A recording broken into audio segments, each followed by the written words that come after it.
उन्हाळा चालू आहे, तर यामध्ये आपण वाळवणीचे पदार्थ बनवणार आहोत. त्यामध्ये सर्वात प्रथम आपण साबुदाणा बटाटा चकली बनवणार आहोत, जी एकदम खुसखुशीत आणि कुरकुरीत होते आणि चवीला खूप भारी लागते. एकदा बनवा आणि वर्षभर स्टोअर करून ठेवा, जराही खराब होत नाही. तर यासाठी आपण काही टिप्स सांगणार आहोत, ज्या वापरून जर तुम्ही हे साबुदाणा बटाटा चकली बनवला तर खरंच खूप टेस्टी होते. आणि ही साबुदाणा बटाटा चकली बनवण्यासाठी आपण साबुदाणा जराही न उकळवता बनवणार आहोत. तर त्यासाठी तुम्ही एकदा नक्की ही रेसिपी पहा, म्हणजे तुमची साबुदाणा बटाटा चकली एकदम परफेक्ट तयार होईल. तर साबुदाणा बघू शकता, बटाटा चकली जी आहे आपण तेलामध्ये घातल्यानंतर मस्त अशी दुप्पट फुलते आणि खरंच खूप टेस्टी होते. तर तुमच्या समोरच रिझल्ट आहे, बघू शकता. आपण जेव्हा चकली तेलामध्ये सोडली होती तेव्हा केवढी होती आणि आता कशी मस्त दुप्पट अशी फुललेली आहे. मुलंही आवडीने खातील आणि चवीला तर भारीच लागते. तर जास्त मेहनत न घेता आपण ही जास्त वेळ न घेता आपण ही चकली बनवणार आहोत. तर आता ही चकली आपण काढून घेऊया आणि टेस्ट करूया. तर आधी चकली बनवण्यासाठी बघा, इथे आपण घेणार आहोत साबुदाणे. तर अर्धा किलो मी साबुदाणे घेतलेले आहेत आणि जास्त जाड नाही की एकदम बारीक नाही, मध्यम असतात ना ते साबुदाणे घेतलेले आहेत. आता हे साबुदाणे आपल्याला स्वच्छ धुवून घ्यायचे. एक 2 वेळा आपण हे साबुदाणे धुवून घेणार आहोत, म्हणजे यावरचा जो स्टार्च वगैरे आहे तो व्यवस्थित निघून जाईल. तर साबुदाणे मी धुवून घेते. हाताने ना थोडा असं चोळून घेतलात ना की यावरती मळ जो स्टार्च असतो तो निघून येतो. पण साबुदाणा धुवूनच आपल्याला हा इथे भिजवायचा आहे बरं. काय बघा, 2-3 वेळा स्वच्छ पाण्याने असं आपण हा साबुदाणा धुवून घेऊया. आता किती पाणी बघू शकता ना, सफेद आहे. हे आपल्याला काढून टाकायचं आहे. आता ह्या साबुदाण्यामध्ये पाणी घालून आपल्याला भिजत ठेवायचं आहे. तर पाणी किती घालायचं आहे बघा, साबुदाणा पूर्ण वरपर्यंत डुबेल एवढं आपल्याला पाणी घालायचं आहे. आणि थोडंसं बाकी राहील, म्हणजे पाव इंच एवढं वरती राहील एवढं आपल्याला हे पाणी घालायचं आहे. पाव ते 1 इंच, अर्धा इंच राहिलं बस झालं. तर एवढं पाणी मी घातलेलं आहे. आता याला झाकून आपल्याला कमीत कमी 7 तास तरी भिजत ठेवायचं आहे. तर इथे मी सकाळी भिजत घातलेले आहेत साबुदाणे आणि बघू शकता दुपारपर्यंत मस्त साबुदाणे भिजले गेलेले आहेत. छान असं जे आपण भांडं ठेवलं होतं पूर्ण वरपर्यंत भरून आलेले आहे. आता आपल्याला हे साबुदाणे उकडवायचे नाहीत, तर चकली बनवण्यासाठी आपण एक ट्रिक वापरणार आहोत. तर काय करायचं, आता हे भांडं पूर्ण भरलेलं आहे. तर मी मोठ्या भांड्यामध्ये हे साबुदाणे काढून घेते. ते सर्व जे साबुदाणे आहेत मी मोठ्या भांड्यामध्ये काढून घेतले. आता यामध्ये आपल्याला घालायचे पाणी. तर साबुदाणे न उकडवता आपल्याला हे साबुदाणे परत भिजत घालायचे आहेत. त्यासाठी काय करायचं आहे, एकदम खळखळीत उकळतं पाणी आपल्याला पाहिजे आहे. तर मोठ्या पातेल्यामध्ये मी पाणी गरम केलेलं आहे आणि यामध्ये हे असं उकळतं पाणी घालायचं आहे. तर पाणी साबुदाणा पूर्ण डुबेल एवढं आपल्याला हे खळखळीत उकळतं पाणी पाहिजे आहे. तर त्यामुळे थोडं मोठ्या पातेल्यामध्ये पाणी गरम करत ठेवा आणि हे चांगलं असं पाणी पूर्ण घालून घ्यायचं. साबुदाणा पूर्ण बुडलेला आहे आणि हे मिक्स करून आपल्याला कमीत कमी 10 ते 12 तास भिजत ठेवायचं आहे, म्हणजे साबुदाणा व्यवस्थित भिजला जाईल. ते आपल्याला साबुदाणे शिजवायची गरज पडणार नाही. या एक उकळत्या गरम पाण्यातच साबुदाणे छान असे वाफले जातील. आता याला मी 12 तास ठेवून देते. तर म्हणजे रात्रभर मी ठेवलेलं आहे. दुसऱ्या दिवशी सकाळी बघा साबुदाणे छान असे भिजले गेलेले आहेत, मस्त नरम झालेले आहेत. म्हणजे आपल्याला हे उकळवायची गरज नाही आहे. मिक्स करून घेऊया. थोडं घट्ट होतात हे साबुदाणे भिजवल्यानंतर, कारण आपण एकदम उकळत्या पाण्यात घातलेलं आहे ना, त्यामुळे हलक्या हाताने परत त्याला छान असं मोकळं करून घ्यायचं. तरी बघा साबुदाणे छान असे मोकळे करून घेतलेले आहेत. आता दुसरं महत्त्वाचं काम म्हणजे आपल्याला यामध्ये घालायचे बटाटे. तर बटाटे बघा, इथे मी 1 किलो बटाटे घेतलेले आहेत. अर्धा किलो साबुदाण्यासाठी आपल्याला 1 किलो बटाटे घ्यायचे आहेत. उकडलेले बटाटे सोलून घेतलेले आहेत. आता हे आपल्याला किसून घ्यायचे आहेत. बटाटे किसूनच घालायचे बरं का, कारण यामध्ये काय होतं, किसून घेतल्यामुळे गुठळ्या वगैरे राहत नाहीत.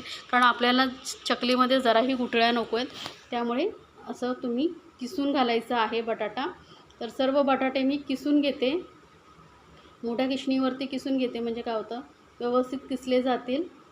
हाताने जर आपण कुस्करायला गेलं तर काय होतं माहिती, गुठळ्या राहू शकतात. त्यामुळे जराही गुठळ्या न राहता आपल्याला हे साबुदाणे किसून घ्यायचे आहे. तर साबुदाणे मी इथे किसून घेतलेले आहेत सर्व.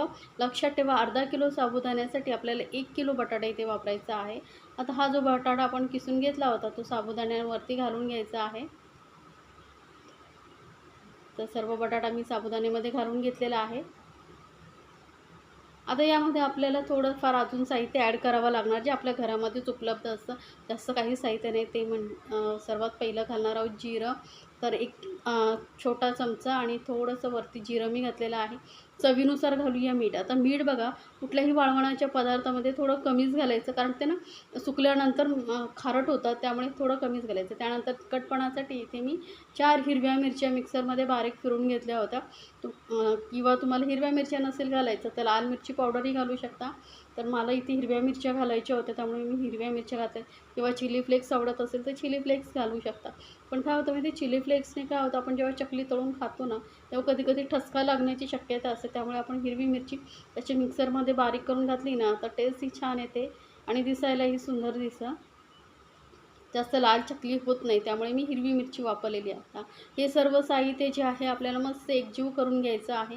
हातानेच करायचं, म्हणजे काय होतं, व्यवस्थित एकजीव होतं. आता बघू शकता आपलं सर्व साहित्य मस्त असं एकजीव झालेलं आहे. तेल वापरायचं नाही आहे, लक्षात ठेवा आपल्याला इथे. नाहीतर काय होतं, वाळवणाच्या पदार्थाला जरा जरी तेल लागलं ना, तर आपण जेव्हा साठवून ठेवतो ना, तर तेलाचा वास येतो त्याला. त्यामुळे तेल न वापरताच आपल्याला हे बनवायचं. आता इथे मी ना, माझ्याकडे पायपिंग बॅग होती म्हणून मी घेतलेली. याऐवजी तुम्ही जे दुधाचं पॅकेट वगैरे असतं त्यामध्येही घालून तुम्ही चकल्या पाडू शकता किंवा चकलीचा साचा वापरू शकता. पण काय होतं, साबुदाणा आहे ना, कधी कधी चकलीच्या साच्यामध्ये अडकतो. त्यामुळे अशी बॅग असेल ना, जी दुधाचं पॅकेट, तेलाचं पॅकेट, त्यामध्ये तुम्ही इझिली ही चकली बनवू शकता. व्यवस्थित भरून घ्यायचं आणि जे टोक आहे ते कट करून घ्यायचं आहे.